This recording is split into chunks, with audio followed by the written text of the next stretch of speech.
All right, so I've decided to beef up the fence around the block. So right now, about 2 weeks ago, we put a netting at about 6 foot around the entire perimeter of the vineyard. It's worked well.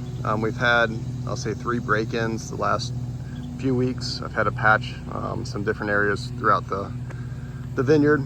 Deer ever got in, there's been minimal damage. The vineyard's looking really good. But I just kind of want to stop all deer activity within the vineyard. So decided to buy some electric fence.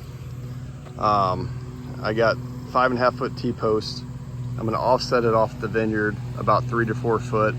I've done some research, so I've had a lot of people help with guidance on it. I'm going to try a 3D deer fence essentially, and we'll see how it works. I hope it works well. So right now I got my dad kind of mowing around the perimeter of the vineyard about 2 to 3 foot off it. Get that grass real low so no weeds can kind of interrupt the electrical system that we got here. So we're going to put T-post at about 20 foot. If that's too far spacing, I'll have to get more T-post. But we're going to try that first, and then we're going to run this poly tape.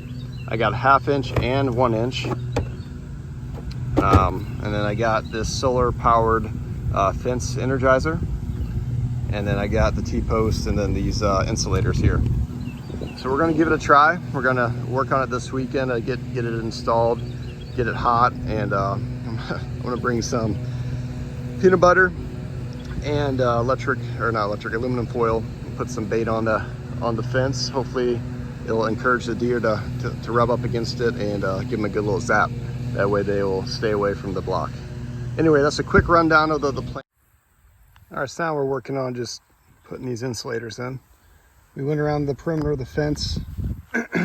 We put these posts in today. So we got our primary fence, and then this is going to be our electric fence.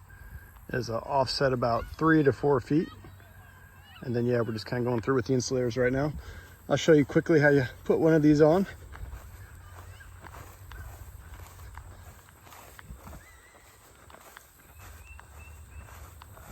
So we're putting it at about 4 feet and then 2 feet. So you take this guy here, place it like this. Doing it with one hand is not easy. Like that. I don't know if you can see that or not. You just snap her into place. And then you're good to go. And then that tape fits right in this slot here. And then it just goes down the line. And then I got that solar power energizer that we'll connect it to. All right. All right, now I'm just kind of in the process of running the hot wire. I don't know if you can see it in this video, but we have this poly wire at about 2 foot. Now I have already run that around the entire block. Now I'm going through and putting this 1 inch poly tape at about 4 foot. So I'll start just threading the needle, and then once I'm done, I'll do a recap and I'll get the energizer charged up, and we'll put the fence to the test. All right, now we have both of the tape. We got the poly tape on, and then we got the poly wire on. Again, it's 4 foot and 2 foot. Next, we're going to hook up the solar powered energizer, and then maybe let it charge for a little bit, a couple days perhaps. All right, so we got everything hooked up, at least on the bottom wire here. The energizer is charging. I did turn it on for a quick zap, make sure everything was hot, and trust me, everything works just fine on that lower poly wire. I need to figure out how to jump it up to the tape. I probably need to just get another jumper here to there. But yeah, we'll figure that out. I was thinking about just tying a poly wire to the tape, but I don't think it's going to give us enough juice for the system. So I'm not an electrician, I'll be honest there.